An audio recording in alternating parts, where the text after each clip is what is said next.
the meeting to order at 6:01. First order of business is to review and approve minutes of November 13th, 2024. Any comments or motions? Motion to approve. Second. All in favor? Oh, you would.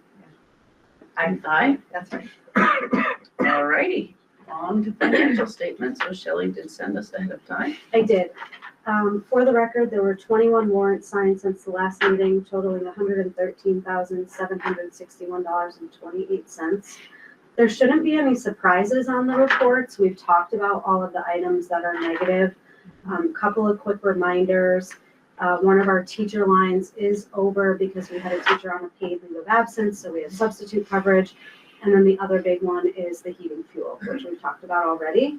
I do expect that we're going to have some other wage savings. There's been some vacancies between IAs and then a teacher position that hasn't been replaced yet in the wings program. So there may be some things that can help us recoup to cover that heating oil. Worst case, we'll have a conversation at year end about transferring money from school choice to make sure that we can cover that. And then on the school choice expense report, special ed transportation is overdrawn on that account. We have adequate funds to cover it. I did talk with Penny Smorowski and Karen Ferrandino in our special ed department, and rates are up compared to prior years yet again. And that's just for special ed transportation, not a regular contract. We also do have some funds available in our special education revolving account. So the money that we receive for tuition and for wings, that if we did have to do an adjustment, we could. So no concerns, just wanted to remind you of those things and make sure you understood why the choice account was negative. Yeah. That's all I have for Questions? financials. Is that anything that we need to think about for the following budget year? So Karen does her best to estimate what she thinks transportation is going to be right now while we're in budget season for the next year, but we never really know. The number of companies providing specialized transportation is getting smaller and smaller, and so I they're can able to imagine their charge liability insurance and they more. must have to Yeah. carry is huge.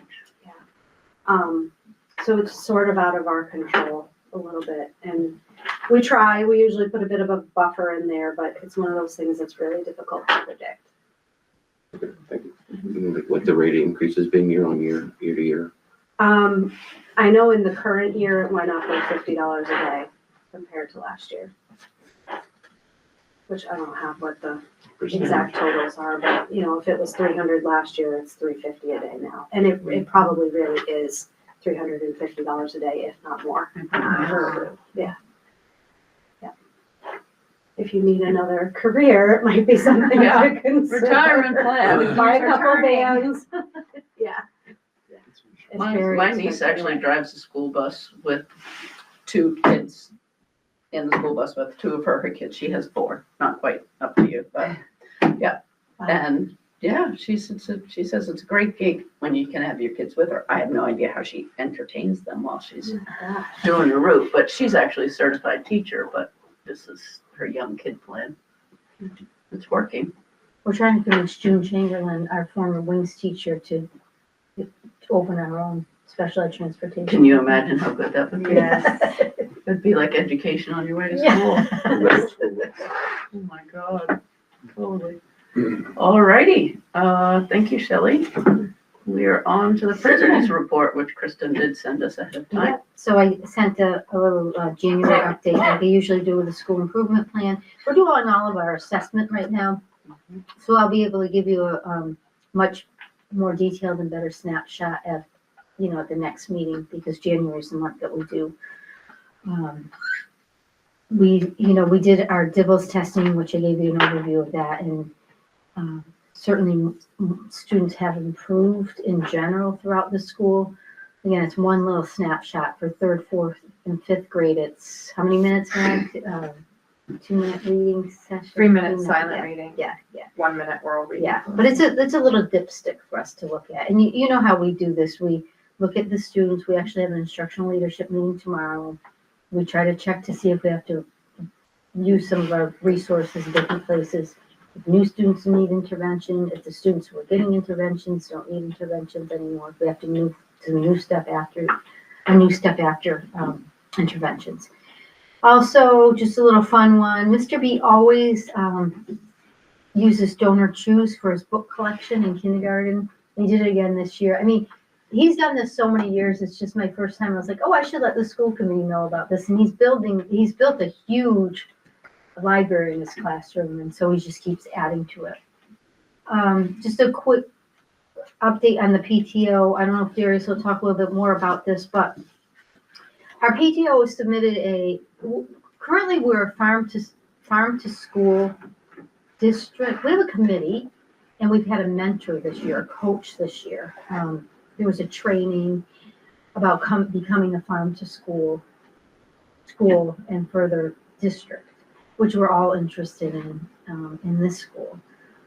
And so the PTO president submitted a grant for the USDA Farm to School, and then the Mass Fresh Core grant. And one of the grants, I don't remember which one, is about $60,000. The other grant's about $150,000. And some of the goals of the grant is to create positions that can, help continue the farm to school program. I know here at Conway we have a goal of, if we get the grant, 7 more gardens, maybe each class having a garden. We're currently doing, along with Pat McCarthy, who's the head of food service, we're doing, what do we call them? Tasting. So every month it's a new fruit or vegetables. Last month it was kale chips. And the students take the kale chips and then they vote whether they like them or not. And then we put it on the whiteboard at the end of the day. So they're trying all sorts of new things. And the likes have been really up there. Wow. That's Yeah. impressive. So this is some really great work. I never even heard of kale until I was probably 50. Yeah. Oh, I didn't know it You know, existed kids until hear then, kale to be like, ew, but they Totally. know kale chips. Yeah, so we do it once a month. It's fun for them. And so fingers crossed. I know they had a meeting with Darius today. So again, more to come on that. We haven't sat down really to establish, have the money. What are some of the goals? Meeting with Darius. I know they met with you, Shell, right? So again, we're Put some just waiting. chickens out there now, chicken egg prices or, Yes. So It's a lot of that's outside exciting. business. If we got the grants, that'd be exciting. So we kind of have a leg up because we've been doing this mentorship and coaching, but we'll see. Cool. Nature's Classroom heading out in 6th grade again this year in May, and this is the first time in a couple years that we've had 100% of the students sign up to go, so that's great. I thought it was 5th grade. Oh, don't even ask her. I fought Mag. Does this hurt? Yeah. It used to be. Well, as somebody who had a 6th grader just 2 years ago be the first in the cohort of 6th graders, Yeah, and they all got to go from all the different towns go together, I think it was a nice experience. Yes. It was, get to know each other. So did before they go games. twice when they changed it? Did they No. go? No, There there was a was a year we span of didn't years go. where it didn't happen at all. Oh, COVID years. oh, okay. It's pretty pricey. This year it's $480 a student. And all 4 of the schools do it. And so it is getting more and more difficult. Our 6th grade, I have to say, they do a great job with fundraisers. Last year, I think we were able to knock off about 170 per family. But it's more and more difficult. We've never had a child that wants to go not go. And so it's and the Nature's Classroom cost didn't change much. It's the transportation. So, and then I just gave a list of activities because I get to do the fun stuff here, and I think that's it. This is the best job in the world. Thank you. I love it. Always say that. Not even a job. Always say that. All righty. So we are on to public comment. Everybody up there on the screen? Any public comment? Well, staff, especially so. This time, Kate, You guys? Lisa. Hi. All right. Unfinished business, FY 26 budget, all the fun stuff.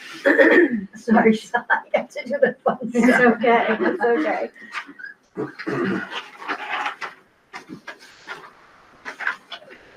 So this is just the first pass of the report. As we go through the process and we start having more information we're sharing with the towns, we'll make sure that the presentations are more elaborate, because I know Veronique had talked about wanting some different data as well. So for now, first eyes on this is really brief summary. We're looking at level services presenting as a 7.05% increase over FY 25.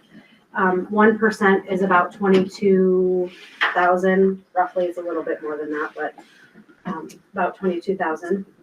We started off adjusting for grants, so we used $50,000 of grant money in FY 25 to offset the budget. So 30,000 of that was from ESSER, and those funds are no longer available.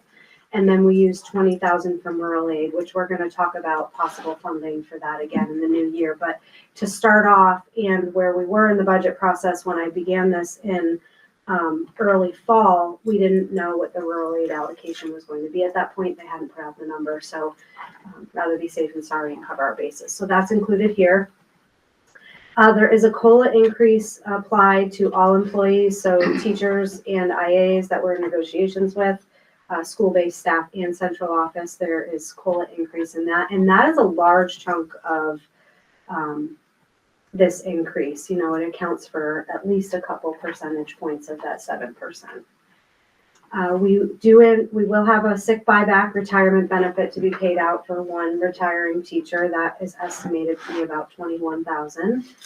And then I did account for wage reductions. So the personnel change, whenever we have a teacher retirement, we look to see if we can hire at lower column so they have less advanced degrees, and usually retiring teachers are veterans, so can we come in on a lower point in the salary schedule? So that's been taken into consideration. I also moved the food service director to the school lunch revolving fund, which Hillary Lane, Hugh can account that in the past we would never be able to do this. No, we're always There negative. was years we were negative. Given the way that reimbursements have gone since COVID, every child that eats lunch here, we are receiving credit for from the state or federally, depending on if they're free and reduced. And those fees tend to be more than we were collecting when parents were paying. So we've been able to build up reserves. I think we're in a safe spot that even if something changed with lunch reimbursement, we would be able to continue to cover those wages for years to come. So great use. it saves some money there. And then we have a technology specialist that's a central office position, and I went ahead and adjusted that position in this year's budget for all of the schools, and Conway is seeing a reduction in their cost share there, which is minimal, but you know, $4,000 when your 1% is 22,000 makes a big difference in your budget. So that was a savings for us of about 30,000. There is a cost share increase for central office expenses. Conway's enrollment has gone up compared to the other schools in the district, so they're paying a little bit more.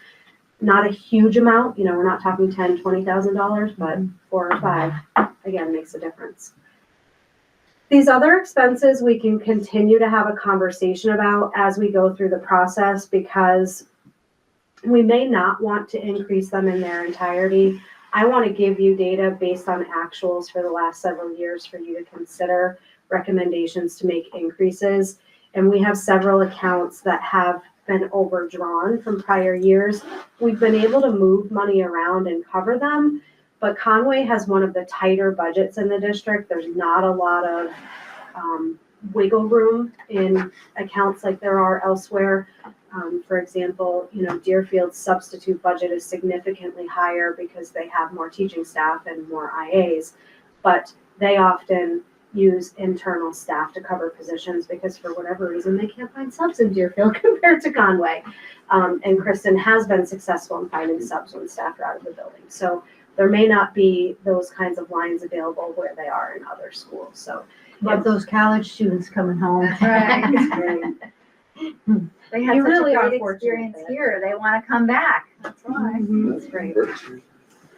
So we may want to consider this. With that said, it adds another, just over 1% to the budget. So when we're at 7%, we know we're not going to bring a 7% budget to the town. That's just not going to be something that any of us are comfortable moving forward with or that the town can afford. So while I'm saying, yes, we should increase these things, I think we continue the conversation and see where we can peel things back. Go ahead. If we keep kicking the can, that percentage then we keep kicking it, Yeah. gets bigger and bigger, right? So like the grant adjustment, right? We kind of knew that was coming. Yeah. But, we didn't take a hit last year. The COLA window's coming every year. Trying to think something else. We've been talking about the retirement benefit buyback, and I feel like we kicked the can on that perhaps last year as well. So in the current year, you didn't have anyone to pay out, so we benefit from it. Right. Was it 2 years ago we had multiple? Actually, it might have been 3 years ago, we had 4, and we had to ask the town to fund those.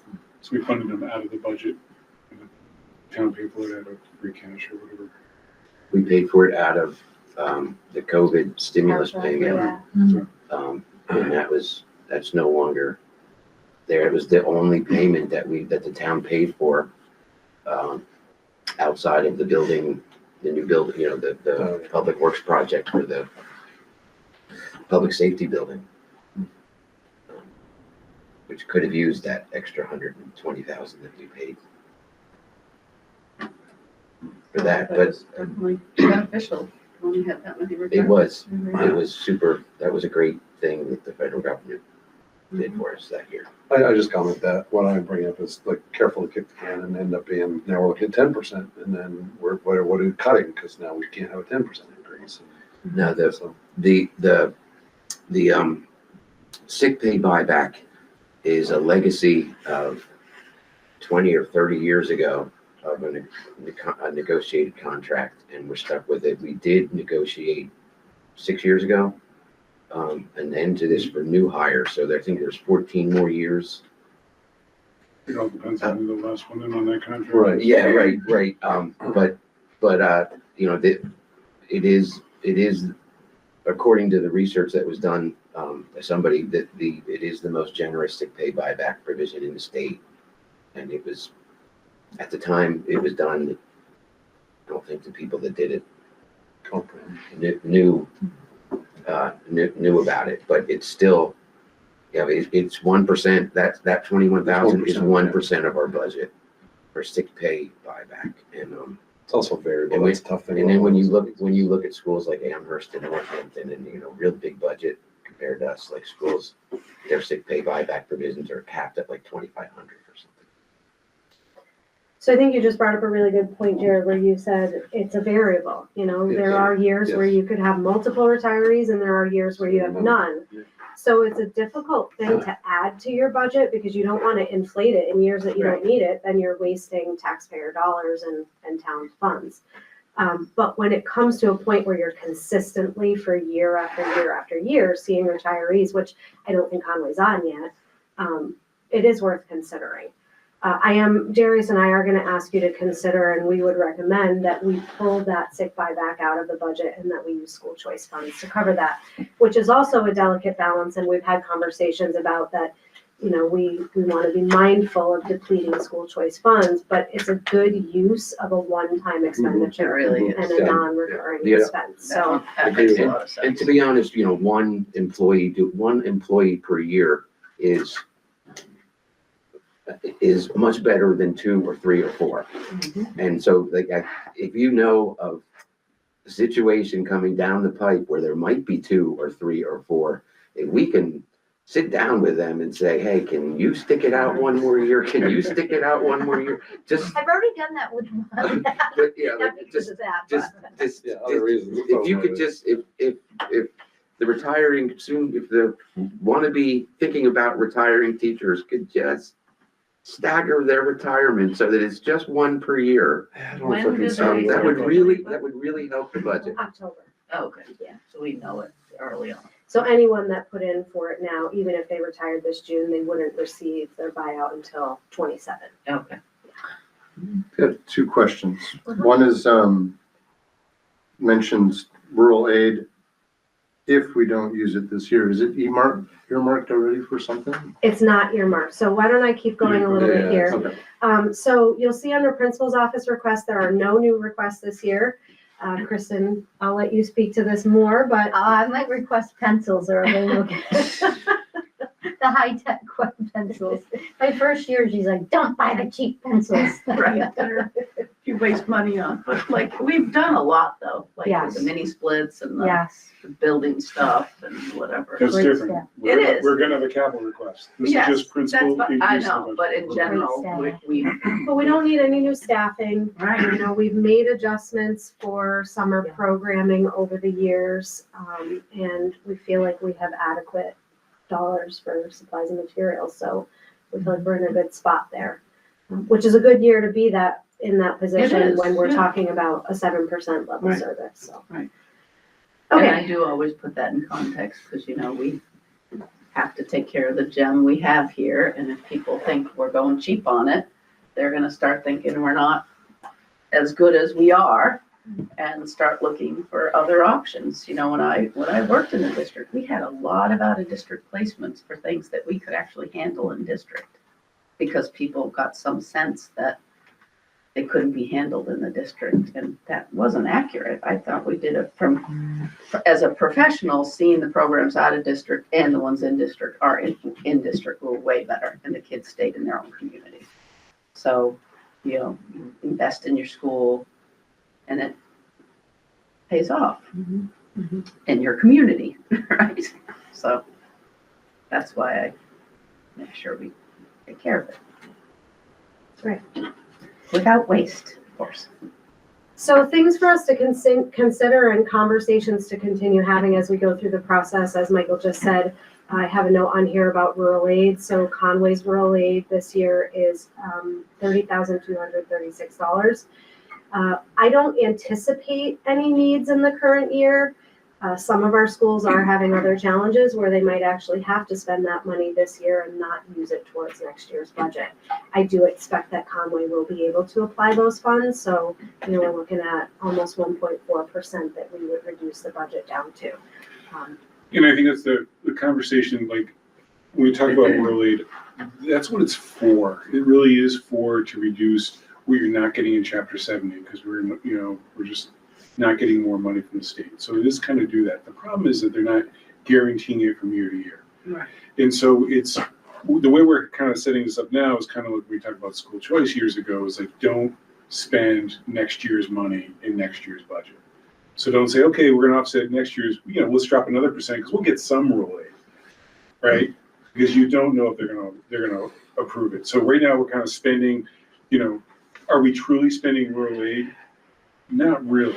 Shelley's going to shift stuff off of school choice onto rural aid, save the school choice, and then apply it next year, because you have to spend it by the end of the year. So just kind of, like, when you get into the technicality of it, but we are spending that money a year in the rear. Just not As using we say. choice funds. Right, we're paying for stuff that we're paying for something else. So, but it's important to recognize that if the rural aid doesn't come through next year, you're starting 1.5% down with nothing to fill it. Just as we started this year we used the rural aid at $20,000 last year, so we started with a $20,000 deficit going into our budget. It's just something that you have to be cognizant of as you watch the politics of whether or not we get more rural aid. Maybe we'll keep on going and maybe they'll stabilize it, but we've been trying to get, in our conversation with our state legislators, I've been trying to say, can you make it that you cannot reduce it by more than 50% from one year to the next? So that way we can at least start applying it to our budgets, and if we're going to reduce it, we can slowly take it off. So, in this case, if we end up spending $30,000, next year at least we'll get $15,000. So that, so I asked them to consider something like that, because we are using it to apply to our budgets.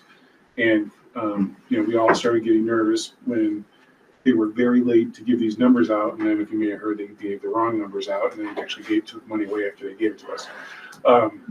But there were concerns that there were going to be 9C cuts, and these would be on the 9C cut list. So, 9C cut is, if the revenue of the state goes down, the governor is allowed to start slashing certain areas. In 9C is regional transportation, which would hit Frontier, reimbursement on special education, circuit breaker, and rural aid. Those are kind of the big things that there's other stuff out there, but things that would visually affect our budgets. And revenue So then we're revenue like- is cratering. I mean. What's that? Right, well, revenue is but then going you get, right, because down. then you get, we start freaking out. And then they're like, oh, no, she's just late getting the budget out. So, but there were, economic signs that they could have been delaying to see how, in December was a good month, I guess. So we had a nice bounce back, but November and October were not for financially for the state. So getting more information you have to know, but it's understanding where that money comes and goes and why, when someone goes, just apply it, there is kind of a cautionary thing to apply, because if they were cut this year, we have friends in other districts or colleagues in other districts that are spending ahead, because they have no choice, or they're going to have to do major cuts that affect programming, and that's the choice they made. So if they don't get at least the same amount as the year before, then they will have to cut mid-year. And they still could cut it, right now they're saying that that's not gonna happen, but technically it could, so Right. it's a risk that we're taking either way. Right. I wouldn't say it's a high risk, but it's one to, especially we're spending in well, if they cut it between now and the end of the year, we'd have a meeting, we'd adjust our budget. Yeah. Or we'd find another funding source, or, that kind of stuff, so. Sorry, go ahead. No, you're I wanted to fine. go into that. I think it's great. So the next bullet point, we've already talked about the sick buyback. We would recommend that you consider moving those retirement payment to school choice for FY '26. And I'm gonna pause, I'm gonna talk about that too. Go So, and within school choice, so right now we have a healthy balance in there. And, school choice is stabilized here. You're unlike some of the other schools in the greater district, where they're reducing in size, and, you're one classroom thing, so you've been able to stabilize your choice revenues. And what was I gonna say about that? In some towns, we've had to ask the town for pay for it separately outside of budget. So the fact that the sick leave buyback, we actually go and we say, hey, we're actually like a capital request, we're asking like we did with the before. You're paying for it inside your own budget. I'm saying that because you're fiscally healthier than some of the other small schools in our own district. But it's also important to talk about this is the thing that we pulled out of the budget. We're gonna pay for it on the side, but it's also one of those things. It's a town liability, not just the school liability, right? It's a town employee. So anyway, I'm just kind of saying that out loud, that other schools are doing that differently as you watch other people's budgets, like when the town's paying for that. And we're looking at, we do have a healthy enough choice where we didn't have to spend it last year. We can take those funds, use it this year on that, and not have to go to the town. Along the lines of a healthy school choice, so maybe I'm off this, but I thought I heard pre-K is it's full, right? Pre-K is full. Pre-K is full with waiting lists all the time, yeah. Right, and a lot of more Conway kids as well, right?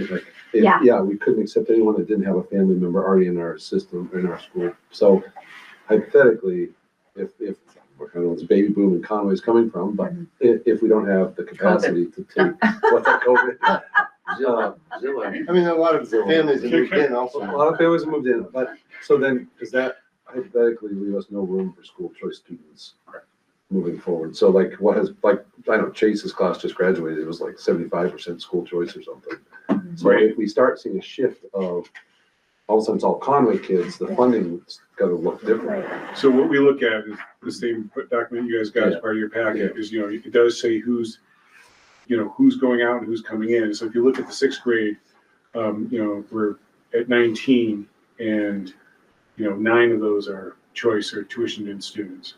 And the class coming in right now, well, that pre-K doesn't really tell you what the kindergarten class Right, is, right? so for example, we always keep our eye on that. So last year we had, let's say 8 school choice students leave sixth grade.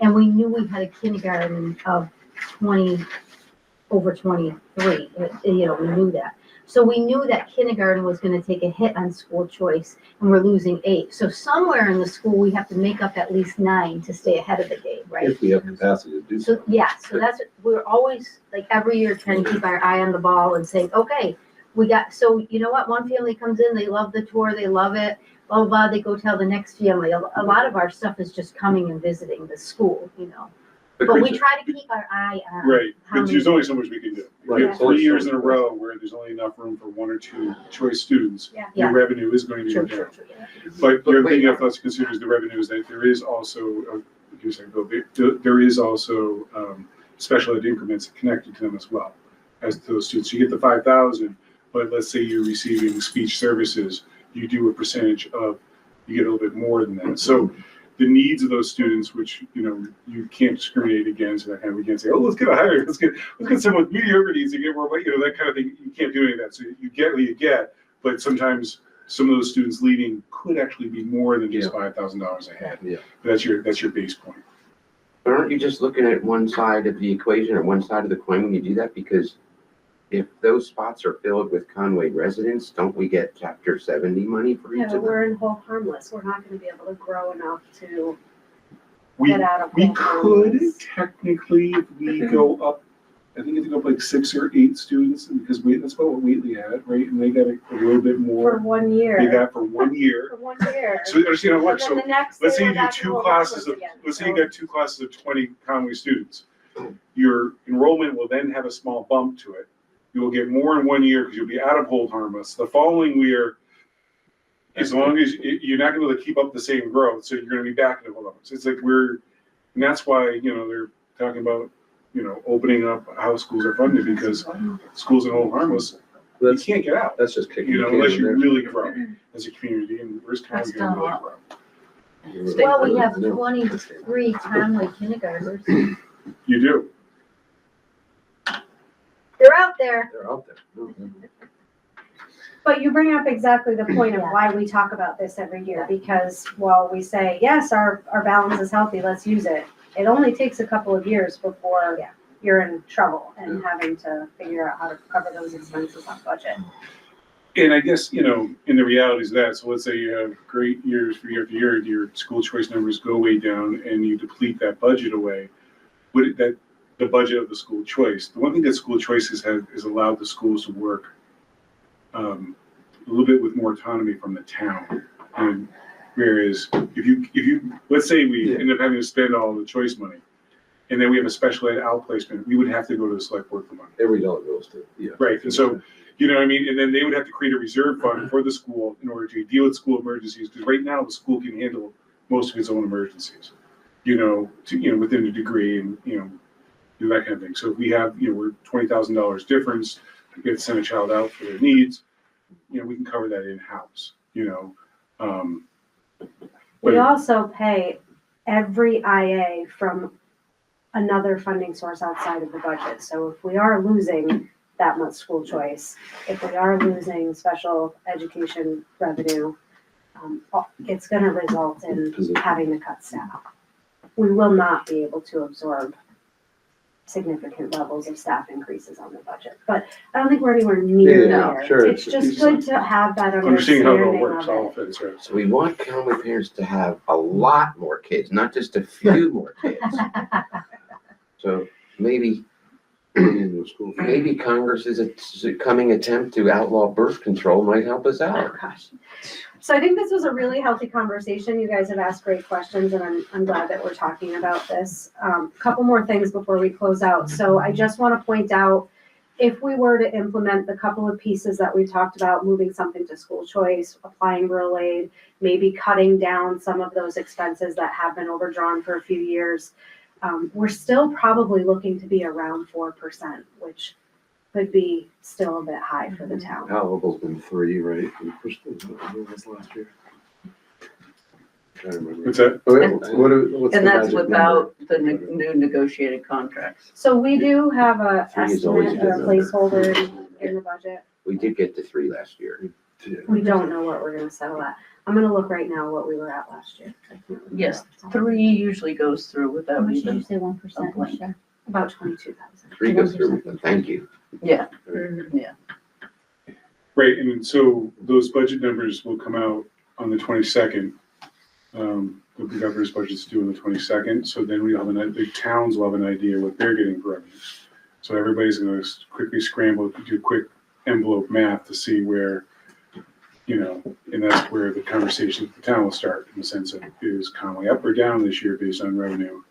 And as we know, sometimes it's, the frontier is gonna get its assessment, right, set up by the governor's budget, and then,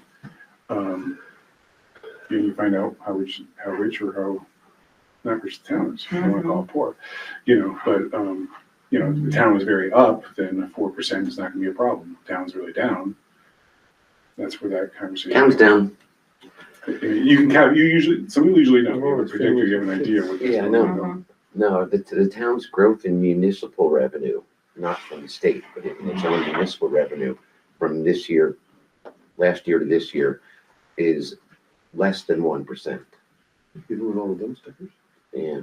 No, that'll count next year.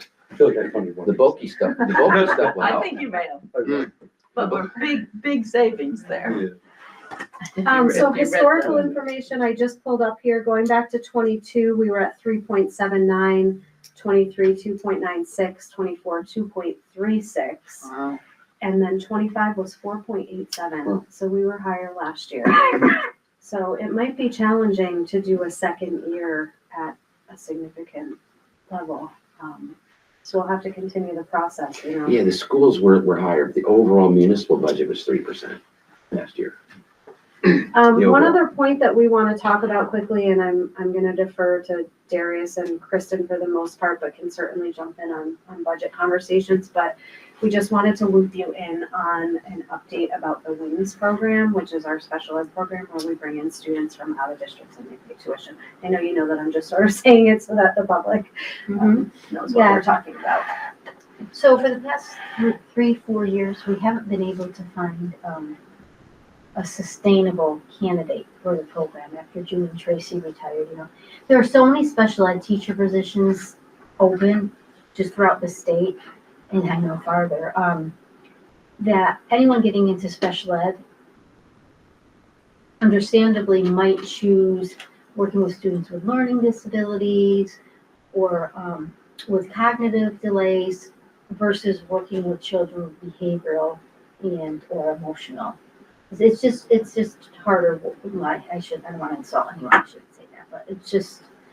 All day, every day. Yeah. It's a And unique, They unique do, position. yeah. And you really need some really special, I mean, we had a special ed teacher and a school psychologist in the program. Right. And it was a wonderful program. Right.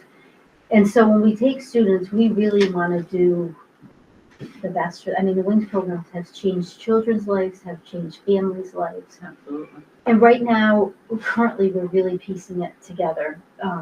We had someone that was with us for a couple months and then left.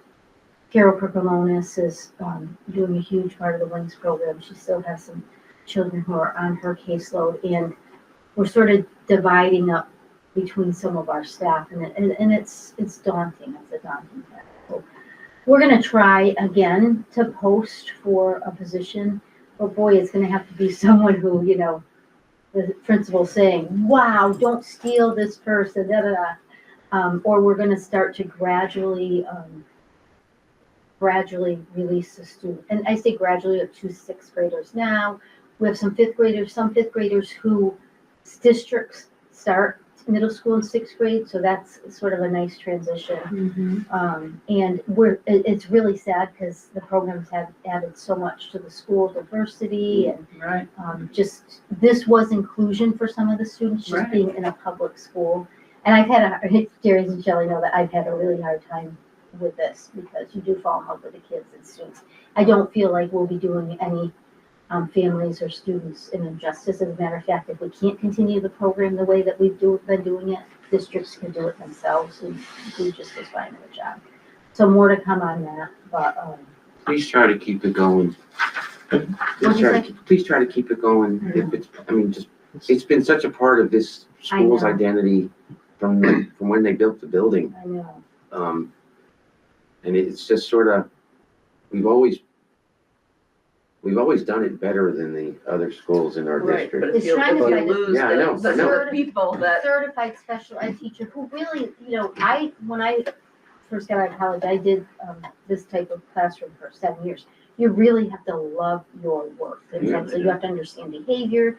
You have to know what to do with behavior. You have to not take things personally. right, And, you know, it takes a lot of not only skill, but just that realization. You have to really love and understand the misunderstood children that Right. they've been, you know, and help families and all of those things. And it's really been hard to think about, Phil, it really has, but I also know that you have to if do we're it not changing justice. kids and families' lives, then, but we are, obviously, right now, we're sort of divide and conquer. And the kids are doing well, and we're doing but that's not sustainable. How many kids are in there? Currently, there were 9 and now there are 7. And we'd be looking at, what did we talk about today? One- 6 for next year. Yeah, possibly. 1 student from Conway. And then, like I said, several who their home district goes to middle school in 6th grade, so that might not be as big of a,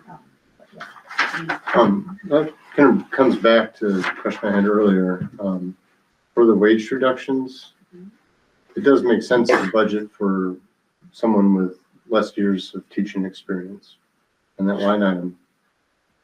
But does that limit our options in hiring? Like if we're getting veteran teachers that are highly qualified, does that limit our So options? if we get a teacher who's highly qualified, you can add more students to the program. So then you can look at, but then you can. For look at- You can. Well, for wings, there's not, I don't think we would pay higher on the scale. Yeah, That's that not what wouldn't have you're talking changed. about here. I'm not talking about that for here. No, he was Right. just talking about the Right, well, I guess, estimating the savings, because you have a retirement, you could get somebody in for a it's regular. like, So I don't lock the principals into a number. I give them a number a step where they should be aiming toward, getting below. If they have someone above, and it happens more often than we would like, in the sense of we'd like to be able to find well-qualified teachers that are cheaper, but they're not out there right now. Kristen calls me. And we're also begs. talking- No, I'm telling you, the past district I worked in, and I told the staff this, when I was told you can hire someone at $42,000. Right. Darius and Shelley say, and they give a very reasonable, let's try to aim for here, and I know that in any way, being an administrator. But if we can't, you can call Darius and talk about. We talk about So we don't I have limit a conversation with, the I'm not never. saying with Kristen, because with principals talk about what's the candidate pool, this is the person, this is what the person can bring. And then sometimes we go back, we say, okay, we're gonna have to. Never I also feel- want to savings say we're here. not cutting it so extremely that we can't find someone.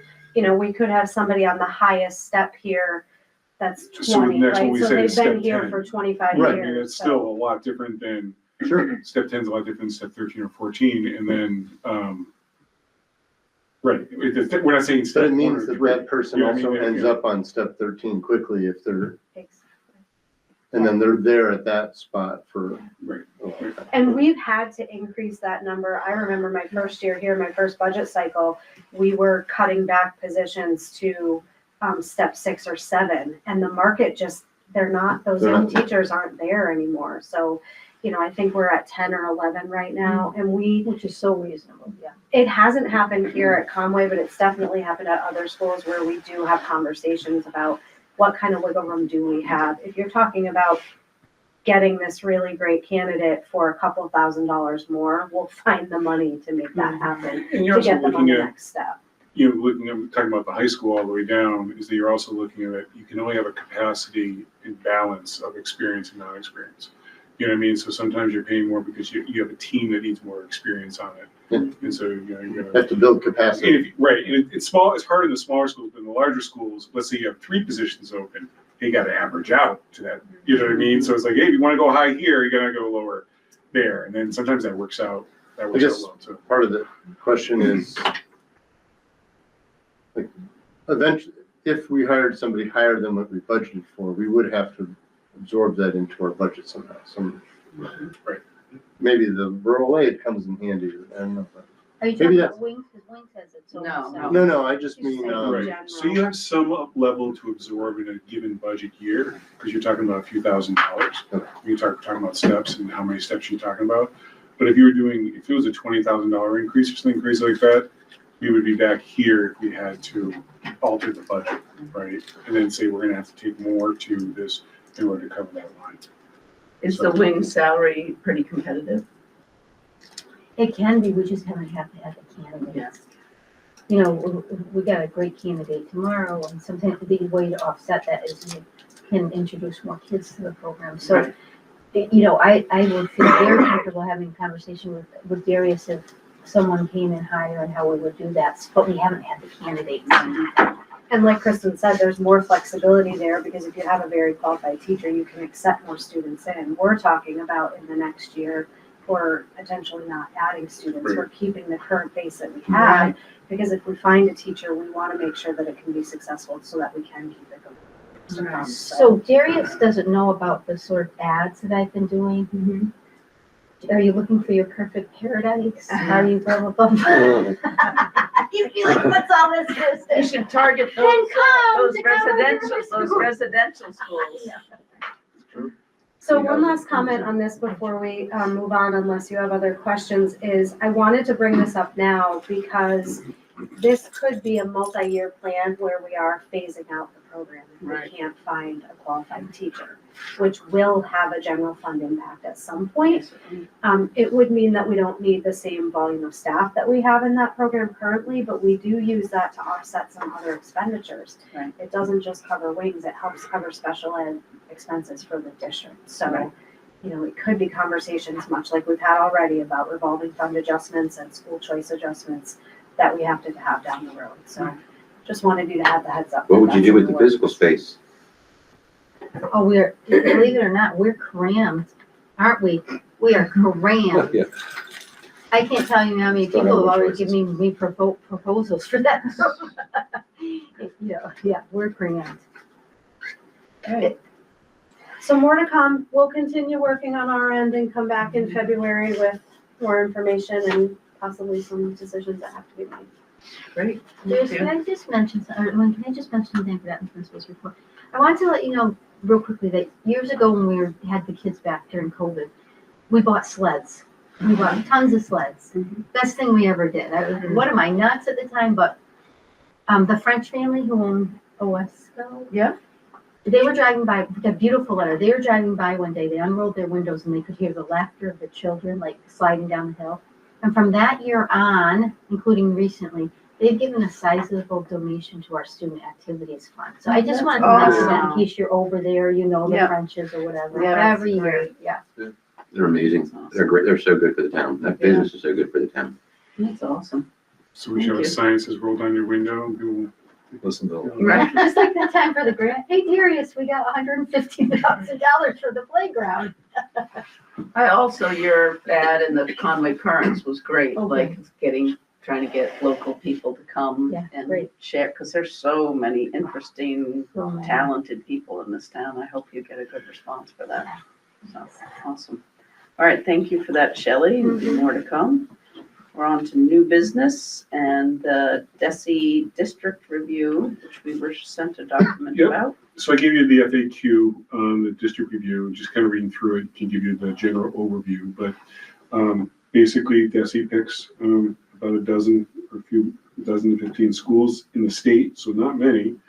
And we were chosen as a district to be reviewed. And so right now, they will be coming in the first week of March.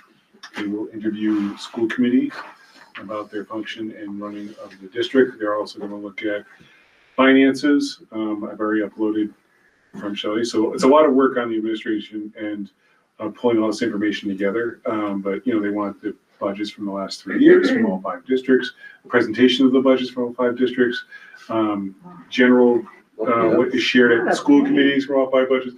And so it's kind of like, you know, this is where the 5 schools really kills us because, you know, it's kind of repetitive. Like, really, someone's going to read all this? Like, I didn't read all of it. I was there all 3 years. But anyway, going through all of it, that was a joke. But they also want our, you know, all our planning, all, you know, from our district or improvement plans, each school's improvement plan, strategic plans, curriculum plans. It's true, but we have all those things. We do. Which It's is, just, which is a good thing. You have things to Exactly. upload and not, you don't so have to go. they come like, in make and them they're, up. right, they're gonna come in, they're gonna go through all that and they're gonna give us a big report. Yeah. I read Pioneer was done last year apparently, and I read their report. You know, it's one of those, they look at everything, there'll be things that, But they're grading There'll be themselves. They're grading themselves. right, well, I mean, there's things, they're gonna show things that, you know, they're gonna be like any consultant will tell you what time your watch says. So I think some of that will be occurring. It is also, DESI doesn't do it anymore, they now contracted it out to some firm that does So it they have to keep instead. themselves in jobs. Right, so, They picked us because we're the ringer. They got to up that statewide numbers up. So You know, I wonder, it's the first time they've moved to the new system of doing this, or the second year of it where they've expanded more. Greenfield also got selected. I was like, you do 12 to 15 schools in Greenfield and Frontier were selected? Like, you're going for a certain size school, or I don't know, or they're just picking on Western Mass, or it just happens to be the way EFG. I don't know. My funny line to them was, I didn't get back to them right away. So like, what? And then like a week later, I'm like, I'm sorry, I didn't get back to you. Did you move on to someone else? They said, no. They said, that's the funniest thing I've seen. I'm very happy to hear it. We have the ILT for 3 hours tomorrow, and we are looking at 3 of those DESI reports, so we can get on target. Right. They want all the ILT agendas. They want, and I don't know what they're gonna do with all of it. Good luck. Okay. Well, they'll have artificial intelligence review it all and Yeah. give you a report Exactly. about how you're in compliance or not. Yes, that's what we have to look forward to. All right, now we need to establish a gift donation account as per MGL Chapter 4, Section 53A for the purpose of funding any school-related expense. This is actually from pickleballers, Hey, who, for using the facility, are collecting donations that they want to give to the school for Kristen to use at her discretion. And the school does not have a donation account already set up, which is why. So, And then you'll vote to accept the donations when they actually make them. so can I have a motion to set up this account? So moved. Second, all in favor? Yes. Aye. All righty, go pickleballers. Basketball gave 10 grand to Deerfield because we moved to Deerfield for the past couple of years. you never gave us 10 grand. We want to move back on Wednesday nights. I got to talk to you about Only if you get 10 grand. it. Wait a minute here. Two Much decades more worth money of now. funds, and there's some interest on that, I know. Now look what you stirred up, Bill. You got to beat that though. Look what you stirred up. Pickleball is more intense than basketball. Pickleball. Committee chair, I do not have a report. I did get something from the collaborative asking for a member, but we really don't have anybody that wants to do that this year. So we're gonna tell them, no, thank you, but follow their minutes. Darius actually sent us a, Yeah, the only update I want to do that is, kind of give them an update on the data breach that happened last week. What didn't happen last week, happened weeks prior, but we were notified last week. So Power School, which is our student, I don't know if everybody saw the information, but it's a nationwide company. So someone went in and extracted information and pulled it out. And then, to put it really in layman's terms, said they pulled it out and they said, look what we have, would you like it back? And then they negotiated to get that information back. So whether or not they paid ransom or not, it's not really clear. They say it was negotiated that the information was destroyed instead of given back. And that's what, that's the new type of kind of cyber hacking that's been happening. They're no longer planting in information because they know you'll revert to a previous version or whatnot. They're taking information out and selling your own information back or threatening to share it. So they did pull files from our system. They did pull student and staff information files that contained addresses and phone numbers and everything on that directory page. We don't store social security numbers on that page for students or staff, so, or other financial information. So that's kind of the big, because that's where you can get credit taken out. You need that kind of information to apply for credit. So we're fortunate other schools do not have that. So we have filed with the town's insurance company to let them know that, this is, possible liability in the school district, but right now there has been no reported damages because it appears that the information was destroyed. Because we're hearing about, I'm talking about this not in our district, but just nationwide, that you want to be a reputable thief in the cyber world. It sounds weird, but there's a business to it. And the business model is Right, you pay off. If they sell off, no one's going to pay them again. Yeah. And so, and there is the name of the company that did it. And I'm sure they're not a company, but it's a group that did it. Like, I don't know if there's a rating scale. Like, oh, great, we got Pirates whatever. dot com. They're not making light of it because it's extremely unsettling that that's what the world is, but there are, out of, whatever country that's doing this, and, that's what they do. They play the game. And it's the same thing about when we talk about, you guys are going to, do double authentication systems to get in. Not every school district's doing that. We're moving to that because other school districts' information has been hacked off their own servers, or they lock your server, you can't get into it, and they don't ask for an amount you can't pay. They do their research and they say, we know you can afford this. You will give us $1 million. Like if they came to our district, you will find $1 million. They're not gonna ask for 20 million because we could never afford it. And we say, oh, I guess we're just gonna go without computers. They give you, their Savvy. approach. What's that? Savvy. Yeah, What they're did, savvy. what did Power School do to strengthen their computer? So they are supposed to give us a full report about what they're going to do and what they're continuing to do their forensics of what was taken from who and what. And so there's so many schools and in how they go into it. And I'm not an expert in this area, but what they took and how they took and, that kind of stuff. But apparently from how they got in through a repair thing on a, from a party site, not through a school, was how they're saying it.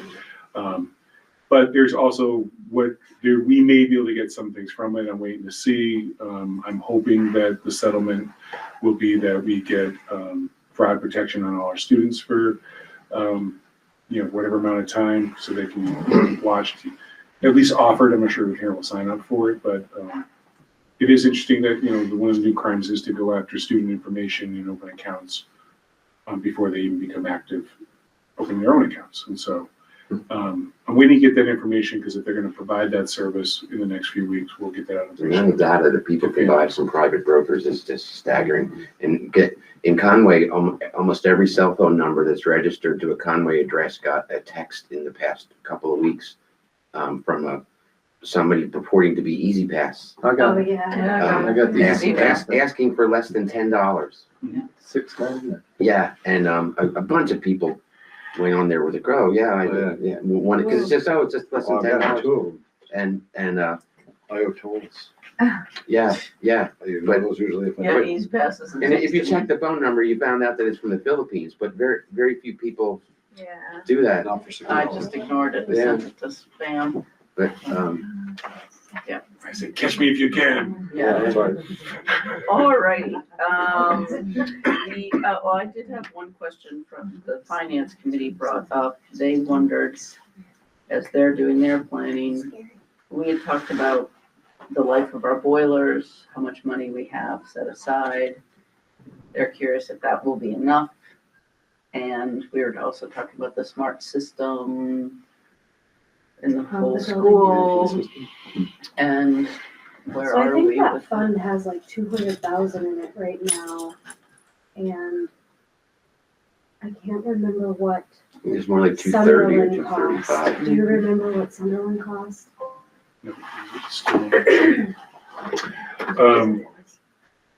So if we were to replace the boilers, we would wipe out all of our capital savings, but that's what's there. They're not worried about that, they're worried if, is there enough in capital and should they be planning on some free cash to have to go if that should happen?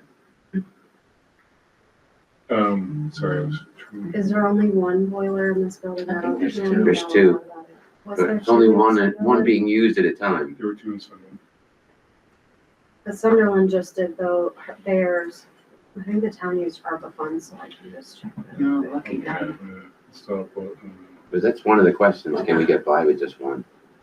Not just get by, but is Boiler one, just replacement. one okay?